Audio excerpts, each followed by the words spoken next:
I'm America first through and through, and some people say it's extreme, it's radical. It makes me an extremist, a conspiracy theorist, a fascist, even a racist. But none of that is true.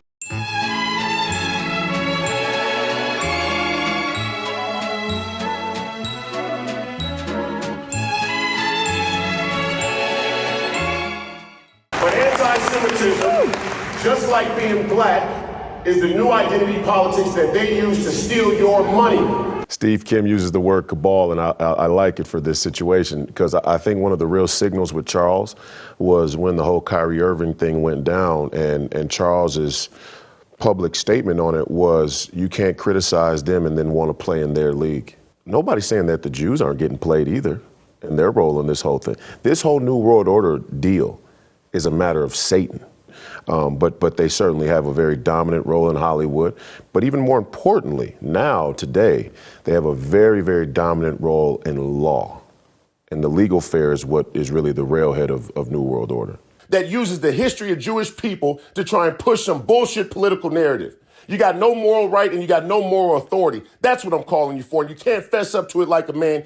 You posh, mealy-mouthed media hacks fancy yourself as elite. You're not elite. When the elites come to round people up, you're going too. You don't know a thing about me, sir. For instance, oh, I know everything about you. I know everything about you. I don't care if you're Jewish or not. I'm Jewish, and I find it insulting. I don't care if you're Jewish or not. Okay, well, there you Doesn't go. matter. My opinion. Doesn't matter if you're Jewish or not. The first time I started my campaign at the Federal Reserve, they said that I was a debt hawk, and that I was, dog whistling anti-Semitism because I was at a place where a lot of Jewish elites actually run the Fed. Bernanke, and there's a long list of them. So you can't mention the Fed because if a Jewish person works at the Fed, now you're anti-Semitic. However, you can send your money to a country that killed 33,000 Jews in 3 days with small arms. You know how much you gotta like killing to kill 33,000 people in 3 days with pistols? Well, you go back to the initial agreement, the initial two-state agreement between Palestine and Israel. You can see that the Palestinians have been restricted into smaller and smaller space. Zionism was an offshoot of Marxism, or you could say Marxism was an offshoot of Zionism. Okay, so the initial inception of Israel is not legitimate on a biblical basis because these people who fought for it, who were a part of its inception, they didn't believe in God. And you can make a strong argument that many of the people who today advocate for Israel's legitimacy don't believe in God. You mean to tell me the intelligence in the most protected nation in the world was dark, and all of a sudden, when we go back to Counter-Strike, we have high-level intelligence to precisely locate the specific people we want to? No, you're going to go cleanse Palestine and Gaza because you think it's your right. You're not going to use blacks and Jews to create a formal one-party rule there in the House of Representatives and the Congress. That's what Hakeem Jeffries is doing right now. Let's put up the Negro, the black, and give him power and let him tell the narrative that we have to suppress the rights of minorities. And what is that business? It's the same business it's been since 1950.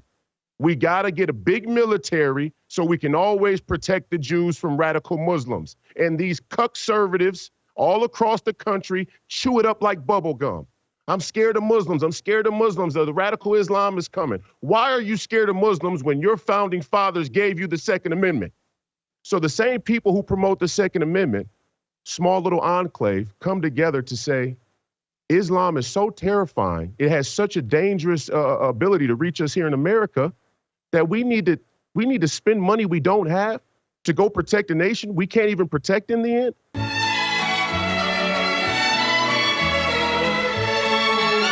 I never supported BLM. I never once marched with BLM. BLM marched with me. You see a country that's on fire, and you lose sight of the fact that we tried a silent protest. You lose sight of the fact that silent protest has been the way we've chosen for a long time, and to no avail. You know, had they just listened to some of these voices that speak that truth, some of these things could be avoided. Royce White, this past Friday, he overcame his own personal fight with anxiety, and he led thousands in peaceful protests all weekend across his hometown. And this is his message, writing, "I'm an American, I'm a black man, called into action by the recent and ongoing events in this country. If you continue to threaten Minnesotans with the military, this will escalate. We continue to fight against the momentum of tyranny." That message directly to the president. He joins us now. George Floyd was murdered in cold blood. Colin Kaepernick and his stance was definitely prophetic. And there's no stronger symbolism in our time right now for protests than what he has already laid the groundwork for. What we're able to do with the marches is, one, exercise our freedom and kind of reestablish our sovereignty. The communities in this country have to take back their sovereignty, and it's going to be ugly. It's going to be ugly. And our president, Donald Trump, be it the liar that he is, ran on the idea of sovereignty. But for some reason, it doesn't apply to black communities. A lot of people are calling for us not to loot and people not to set fires, but the reality is the more refined version they don't want either. And that's clear. I would be scared to see what would happen if we had all of these people out here on this bridge with assault rifles. The people of the Twin Cities, the people of Minnesota went out and went to battle with the state. And, we found ourselves victorious in the first few battles, but the war is definitely not over. But the filings that are complete raise a lot of questions, like $1,200 spent at a Miami, Florida strip club. Speaking of strippers, Yes. Let's talk about the $1,200 for the strip club that Yes. are in your FEC report. What is that $1,200 for? What campaign-related expense Well, was we're that? still looking back. Look, we're doing a full forensic of the 2022 campaign and figuring out what went wrong, what miscommunications, missteps happened. Was there a campaign event at the Gold Rush strip club in Miami? No, actually, we got food catered from the Gold Rush, I believe. It was 2 years ago, so I can't be perfectly sure. But the Gold Rush has great food, and I've always enjoyed the food at gentlemen's clubs all across the country. He did bring documentation for some of the more than $100,000 in non-itemized expenses, which he says were for everything from videography to marketing services. You took a car service from Tampa, Florida Yes. to Atlanta, Georgia. Yes. Some people would say that is excessive spending. In fact, most people would. Would they? Well, I think most people would, yes. But the question again becomes, are they partisan? So you've spent the money on food at a strip club. Is that more accurate? You seem to be very unfamiliar with strippers and strip clubs and drag strip shows, so I'll inform you, maybe Please. you aren't informed, that they do have food at strip clubs. So what you're saying is the money was No, wait, spent did at you a know strip that, though? club. Did you know that? I know strip clubs have restaurants. Have you ever been to a strip club? One time. Did you like the food? No. You got to go to better strip clubs then. Okay. But so what you're saying is, You seem to have a lot of time for this one.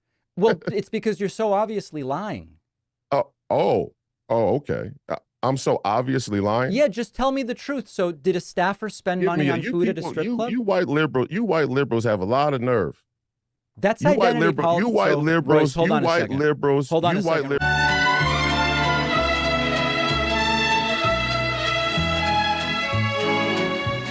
The most secure building in the entire world, and there's not a single camera shot of that airplane ramming into that building, and we can't even ask the question. We can't even go ahead. It starts to frustrate me. Go ahead. I just want to know what kind of stupid people have that believe those planes took down the buildings. Oh man, that is the stupidest I thing just I've wanna ever. know. I mean, you gotta be a whole dumbass to believe the official story of 9/11. Oh man, I'm trying to. I can't even. Or an agent, right? Yes. Or somebody who Yes. like you work for Fox, so you don't want to lose your job, so you got to kind of like go along to get along, right? And you can't work for Fox and deny 9/11. They're gonna fire you, right? Because they're all just fucking cuck liberals up there, right? Of course. so Sean you Hannity's. can't. There should be a full investigation into what took place there in Maui. Now, there's a lot of theories out there, a lot of theories about a directed energy weapon or something of that nature.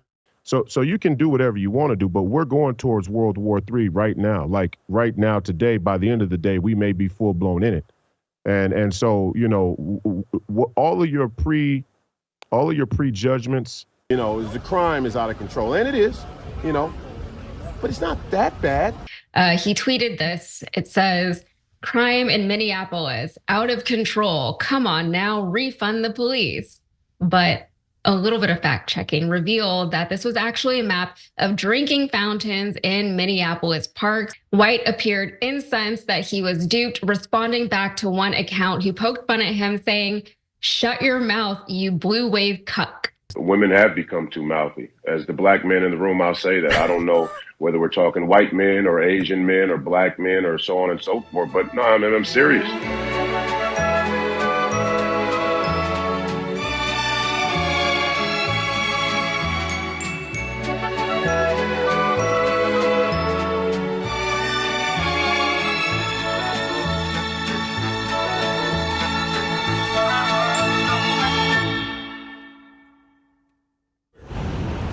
And that's why they're afraid of me, because I'm logical. I'm logical and I'm thorough.